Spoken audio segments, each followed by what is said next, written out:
Tooele School District's curriculum will now include the 10 Commandments. And tonight we're learning just how little opposition the proposal faced. The 10 Commandments are part of the board's agenda to add what they call American heritage in the curriculum. Now,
Travis went good, so I was all set, ready to do the Samson video for this morning, and saw in the news from last night that Tooele School District unanimously voted to teach the Jewish 10 Commandments in the public school system to the Mormon kids. Tooele has already been exposed with numerous scandals just this year alone. And yet, here we go again.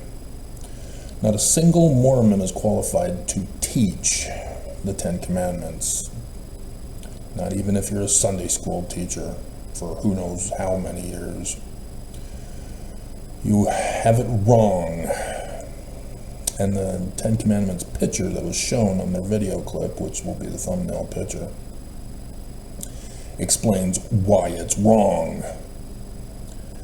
There's a little Cairo in the middle between two Jewish stars of David at the bottom. The Cairo does not belong. This is not a Christian document. The Christians stole it under Roman Emperor Constantine, who gave the Cairo symbol to deceive people and threatened them to come and give up their religions to become the brand new Christian creation, with the brand new Christian creation of Jesus as the name Jesus, and Trinity, which means not real, because homoousion is not a Greek word. He combined Greek letters together to make up the word. It means not real by definition. All these Christian scholars are struggling to try to explain what Trinity means, and you can't, because it's not real. And so nothing is Christian. Joseph Smith in the first vision, all Mormons know this, and yet says about the first creed of Christianity being created is all wrong, abominable, and corrupt. And now that all wrong, abominable, and corrupt is going to be taught to Mormon school kids in the state of Utah in the district of Tooele. I know exactly how it's supposed to be pronounced. That's That's the big running joke of all new people to Utah. I'm new to Utah. I remember. I saw it and I went, Thule, what? And I was corrected by a Mormon here in Utah. No, it's Tooele. Well, they need to spell it Tooele, not Thule.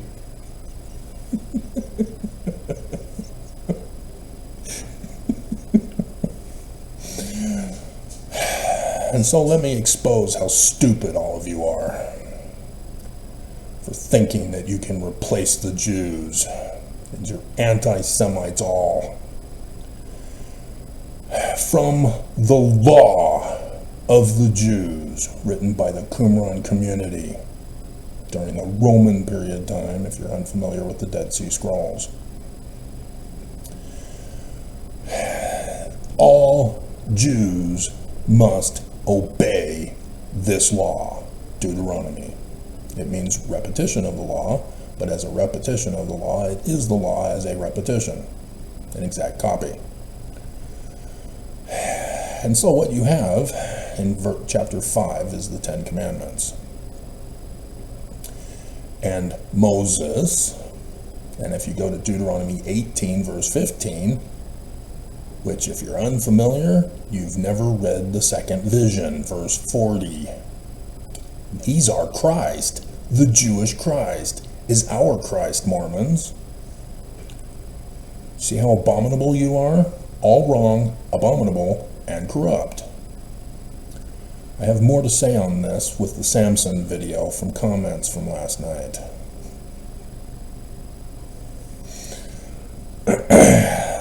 And so Deuteronomy is prophesying of the future coming of the Jewish Christ, who is to be preceded by Messiah ben Joseph, Joseph of Egypt. And so the Book of Mormon, the keystone of Mormonism, which says it's Jewish, not Christian, which is all wrong, abominable, and corrupt, says in 2 Nephi chapter 3 that Joseph Smith Jr. is Messiah ben Joseph.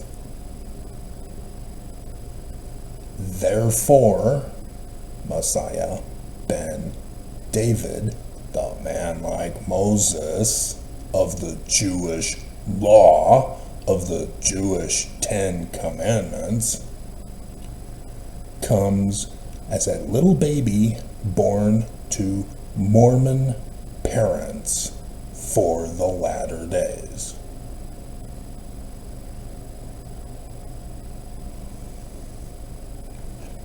Not a single Mormon teacher will be teaching the Mormon kids the correct information about the 10 Commandments. So we'll go over it. We will teach you the correct one. And Moses called all Israel. Anybody familiar with section 103, verse 17? After talking about the man like Moses in verse 16, who's going to save Mormons from bondage. You are called the house of Israel. So there's your Mormon Christ, and there's you, Israel. And said unto them, Hear, O Israel. We can replace it with Mormons now, can't we? The statutes and judgments which I speak in your ears this day, that you may learn them, and keep and do them. The Lord our God made a covenant with us in Horeb. And if you think you learned a little Hebrew as you suppose, you're still going to be wrong. You might see, oh, Hor. Yeah, that's from the Hebrew word for mountain. Wrong H. Think Bach H. And so what you have here is Reb, which is the main root word. Yeah, only 2 letters, not 3. The k at the beginning is what's called a prefix determinative. It comes from the Egyptian hieroglyph of the sky, heaven technically. And so whoever this is has to do with the heavens. Don't attach one translation, but I'm trying to simplify it for you. So, Reb, does that sound familiar to you at all? Those of you who think you know a little Hebrew as you suppose? Rabbi? Master? Lord? Yeah. The heavenly Rabbi. The heavenly Lord, Master. Lord is also Adonai, but I don't want to confuse you too much on that. So we'll try to remember to say Master, which is what Mary, the wife of Jesus, tells Jesus when she finally recognizes it's him and wants to have sex, and he says, no sex. Not until 8 April 2024. When Zion Temple, we go to Zion. We're doing the videos. It's Samson, and I'll discuss more of that. Okay, so notice that they're probably going to refer to Exodus rather than the law of the Jews. You'll notice in Exodus chapter 20, if you go back into 19, he's on Mount Sinai, not Horeb. Is this another thing? No, Sinai is the same thing. Because Horeb, as the rabbi of heaven, is Osiris from the Egyptians. Sinai is King Osiris. In Paleo-Hebrew, from the Egyptian hieroglyphs. The N is a suffix determinative for king, if it's a person. Kingdom, if it's a place. So, yes, mountain of Osiris. King Osiris, who had died. And so Moses is the one who sets in order the kingdom of Osiris. He is Horus of the Egyptians. The Egyptian Christ thus becomes the Jewish Christ. And I'm being told in my brain to go over Matthew, or not Matthew, the selections from the book of Moses.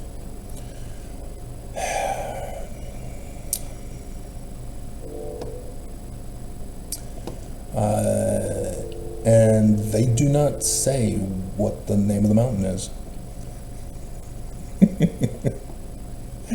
The word of the Lord, words of God, which he spake unto Moses at the time when Moses was caught up into an exceedingly high mountain, and he saw God face to face.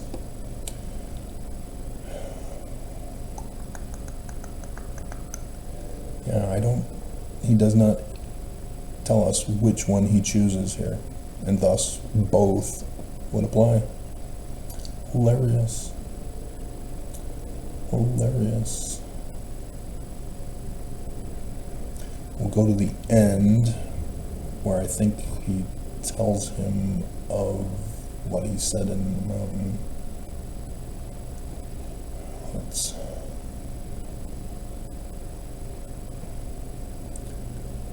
Nope.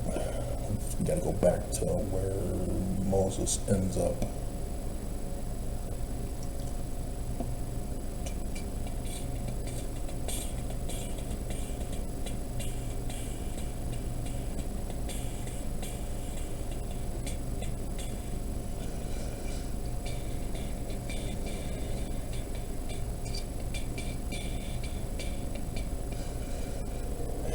32 in chapter 4. And these are the words which I spake unto my servant Moses, and they are true, even as I will. I have spoken them unto you. See that you now show them to no man except them that believe. So yeah, he doesn't get into it. Hilarious. Alright, let's get back to Deuteronomy.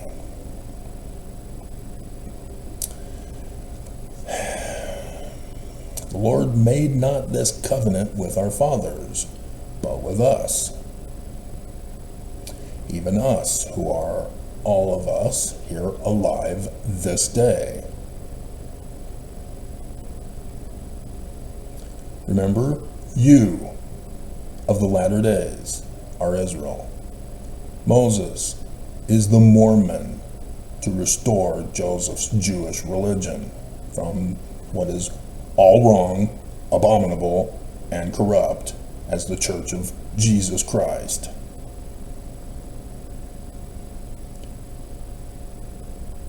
The Lord made not this covenant with your fathers, but with you, even you who are all of us alive here this day. This is prophecy. Do I need to keep repeating this for you until it clicks? The Lord talked with you face to face in the mount.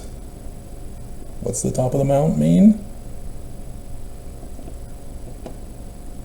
Out of the midst of the fire, into the fire. I stood between the Lord and you at that time, to shew you the work of the Lord, for ye were afraid by reason of the fire. The abomination of desolation. Nope. They that come who are Christians of the Church of Jesus Christ shall burn you. The actual abomination is the corruption of the temple and prostitution practiced by the Greeks. Hanukkah. It is abusive to say Merry Christmas to a Jew. I'll get more into that with a comment that I got last night. I gave him an opportunity to repent, and he didn't. I am the Lord thy God, Moses, which brought thee out of the land of Egypt. Moses. But the future Mormon,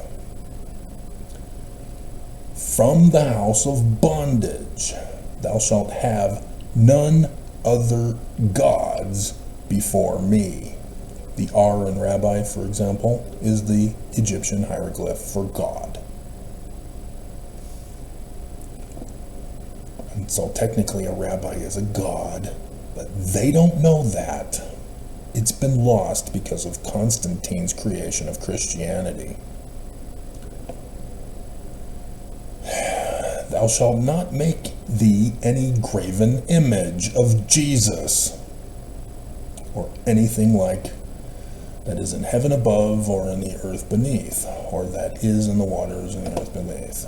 It has nothing to do with art, because of chapter or verse 9. Thou shalt not bow down thyself unto them.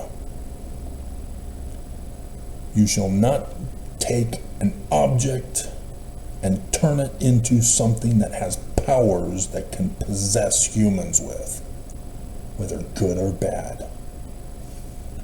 An object is just an object. You, as a living, thinking being, are given words, precepts. You must produce the fruits to find out if they are true or false. If you produce false information and you keep doing it, that makes you bad. You know, like preaching Christianity over the Jews. You did not run the test of Matthew chapter 7 verse 15 parable. Judge them by their fruits. And so, visiting the iniquity of the fathers unto the children, unto the third and fourth generation of them that hate me. Yeah, this isn't a violation of being punished for Adam's sins and not your transgressions. Let's reverse it. No, this has to do with the false teachings of parents, teaching their children incorrect information. You know, like in the public school system, that the Ten Commandments are Christian, about Mormon Jesus. That's what it's talking about there. This is a commandment not to do what Twila just did. And they're doing it anyway. The Ten Commandments ordered Twila not to do what they did, and they're doing it. Showing mercy to thousands that love me and keep my commandments, which are this. Thou shalt not take the name of the Lord thy God in vain. God is not a name, it's a title. And it's not Jesus. It's Emmanuel, is his actual name. All these others are characters, and you need to know Hebrew to know the meanings of the names, to know and understand the context of the stories in which the Hebrew name character for the Christ is used. Thus Samson coming next.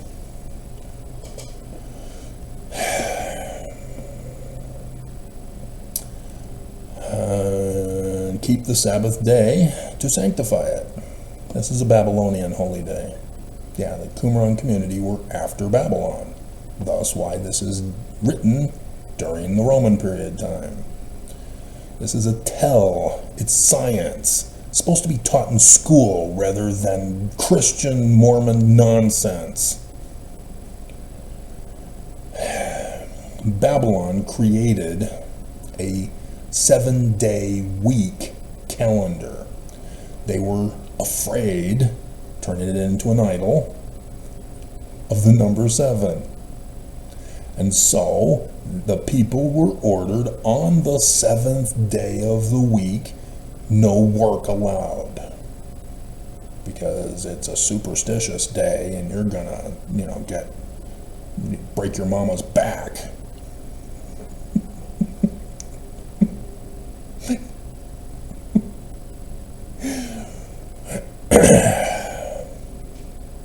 And so, the Lord of the Sabbath, which is him, is taking the Babylonian and showing how it's actually about the Jewish Christ. Because Babylon conquered Jerusalem, 586 BCE. Are they going to teach that correctly in your school curriculum for the Ten Commandments? No. I'm getting all riled up.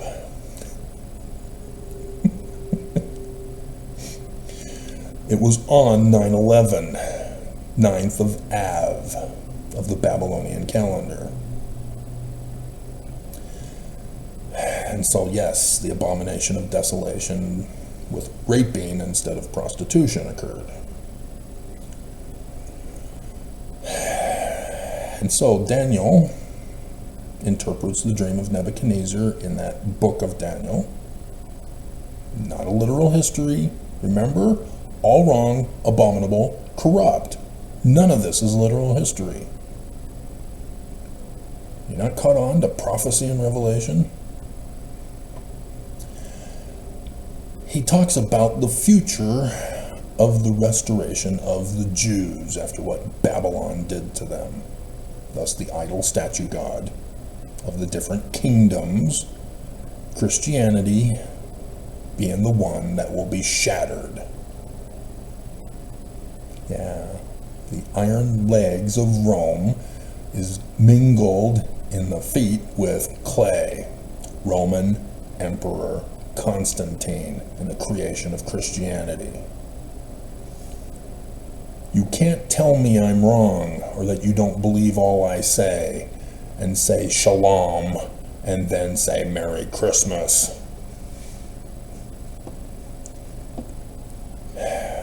Yeah, that was one of the comments last night. I gave him an opportunity to correct himself. He chose not to. He's gone. He was protesting too much. I gave him a chance, and he blew it. And so, 6 days shalt thou labor and do all thy work, but the seventh day is the Sabbath of the Lord. In Hebrew, the universal symbol of the sun is involved there for 7. Sabbath has the T at the end, which is a cross. He is Lord of the Sabbath because he's the sun god at noonday for the solar eclipses of the 3 days of darkness. And thus the cross, because there are crossroads involved. Samson video will get more into this. Because Samson is son, king. And at the end, suffix determinative for king.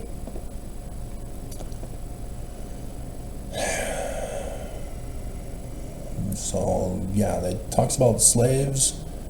No, don't get caught up into that.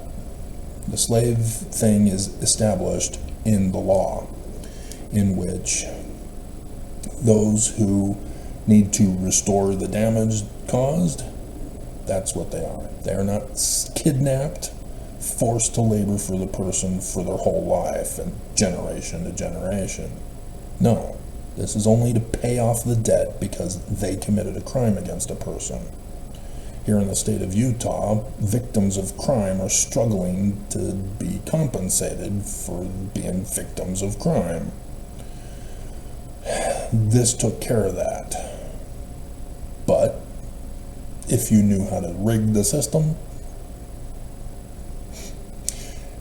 and you were a bad person, you wanted to commit crimes at the end of the 49th year.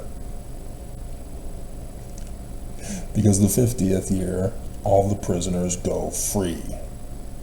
All your slaves go free. And so, one of the weaknesses in the system that can be exploited, nonetheless.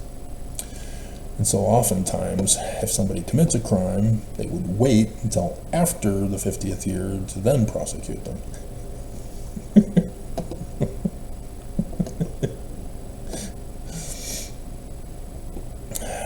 So remember that thou wast a servant to the great and abominable church in the land of Egypt, and that the Lord thy God brought thee out thence through the mighty hand and by a stretched out arm. Moses, the Mormon, you're supposed to listen to him. Remember verse 40? Therefore the Lord thy God commanded thee to keep the Sabbath day. He gives you the revelation day and hour time of his coming by saying this. The Jewish authors of the Qumran community used the Babylonian captivity to then turn it for the revelation day and hour of his coming. To you, Mormons, remember?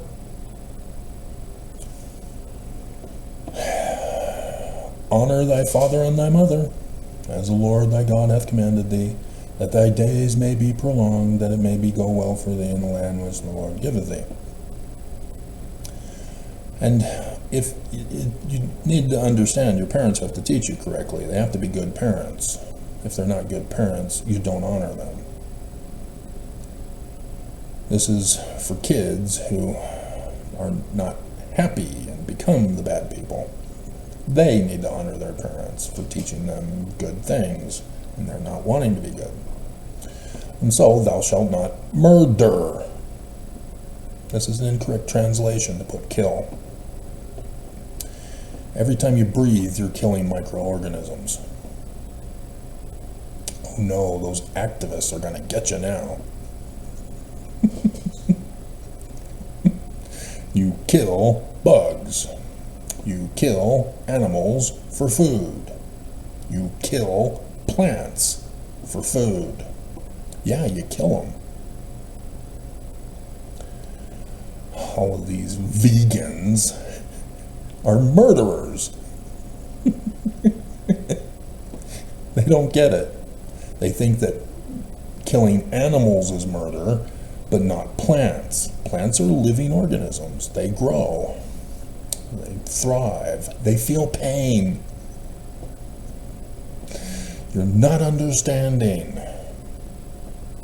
No, murder is defined in the Book of Mormon as deliberately taking the life of an innocent person. And I saw that in the news. You know, I think it was Hannity who condemned his audience and anybody who would encourage or enjoy the murdering of an unarmed person. He doesn't understand definitions, and he's mixing it up. He is innocent until proven guilty, first and foremost. Secondly, you can't murder only unarmed people. That doesn't qualify as murder. If the person is guilty of the punishment for death, it's not murder. And so a person can have a weapon in their hand and it can still be called murder. It can still be called killing, like self-defense. And so this is all getting botched up in the news with that healthcare CEO guy that got murdered. Because the guy is not of the government. But if he can claim that he was self-defending himself, but it's not likely with the outburst that he made, he could be innocent as self-defense. But I don't think he's going to pursue that as a defense strategy. So understand, this is not talking about killing for killing. So going out in the military, serving your country, that's not murder. Self-defense, not murder. Our government, when they do process a person and they are found guilty and the sentence is death, that is not murder. Neither shalt thou commit adultery. This is impregnating a woman who has a husband and has kids through that other man. It's somewhat rapish, but the women can also be adulteresses by willingly having sex and impregnated by other men than her husband. That is adultery. It is not going to second base with a girl. That is not adultery. It is not the thoughts in your head that the Matthew author is talking about coveting your neighbor's wife. Neither shalt thou desire thy neighbor's wife. That's what Jesus is talking about in Matthew. Whosoever looketh upon a woman to lust after her. Woman is someone who is married and has kids. Otherwise, you're a virgin. And so, whosoever desires to have sex and impregnate some other man's wife, that's coveting. That is the true interpretation. Are they going to teach this to the kids? They don't teach it in Sunday school to the kids. So how are they going to teach it to the school kids? That's not what my Sunday school teacher said, teacher. I am your Sunday school teacher.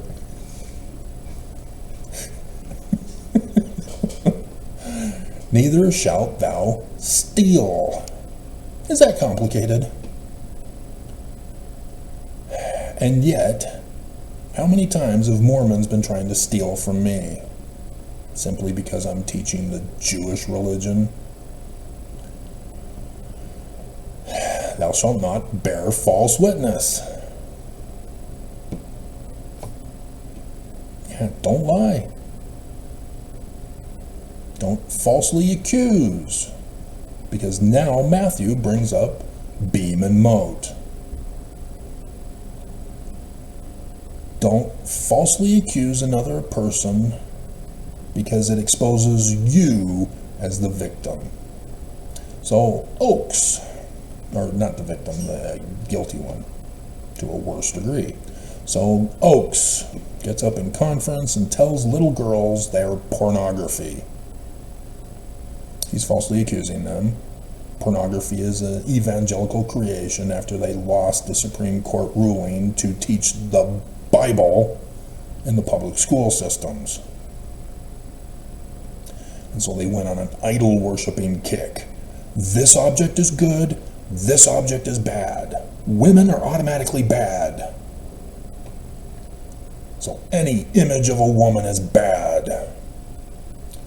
And not a single woman understood that evangelicalism is abusing you. They're sexist abusers. Sexual abusers. And the Church of Jesus Christ of Latter-day Saints joined evangelicals in this abuse of women.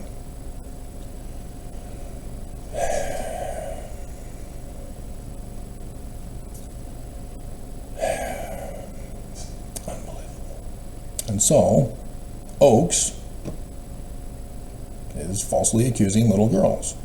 So what is the same thing that he is guilty of to a worse degree, according to the Bible? Well, porn comes from the Greek prostitute. Remember that temple thing? Yeah, the Greeks began having men pay for sex with women at the temple. So what does the Church of Jesus Christ of Latter-day Saints do to all Mormons?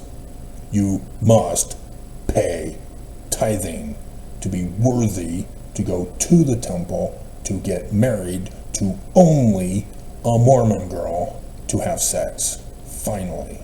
No thinking about it, because that's a sin. And no second bases. No self-touching. You must hold it in until you pay up and get sealed in the temple. And then only to have babies. Whether the woman can handle it or not. If she dies, she dies. As a faithful woman to go straight to the celestial kingdom.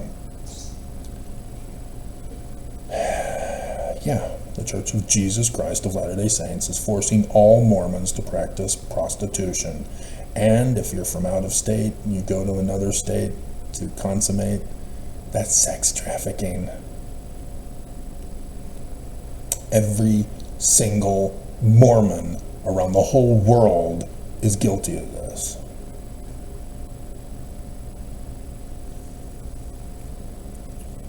Even if you left the church with your spouse, and you're still married, obviously, because the state in which you got married in approves of the marriage. You've only stopped paying the prostitution price for her. But your marriage is unauthorized. It's illegitimate. The company is a criminal organization, therefore all marriages are null and void. They have no authority. They deceived and conned the government. What else we got?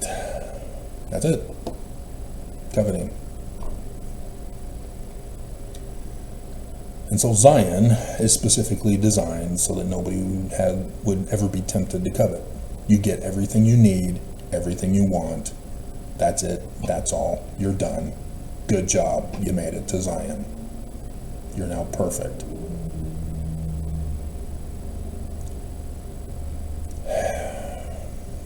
And so this is the abomination that happened in Utah now. Yes, other Christian states did it. Louisiana, for example. All of this is hate. Anti-Semitic hate. Technically anti-Hamido hate, because the Jews were Egyptians. It was Babylon that turned them Semitic. But again, that's higher level learning. If you don't understand that this is not Christian, how are you ever going to understand that they're Hamido and not Semitic? But even in saying Hamido, I am still utilizing the terminology that they got from Christianity in the first creed of turning the Bible of the Jews into literal history. It's Kemet from the Egyptian, which is still Hamido. It's Kamito, technically phonetically pronounced.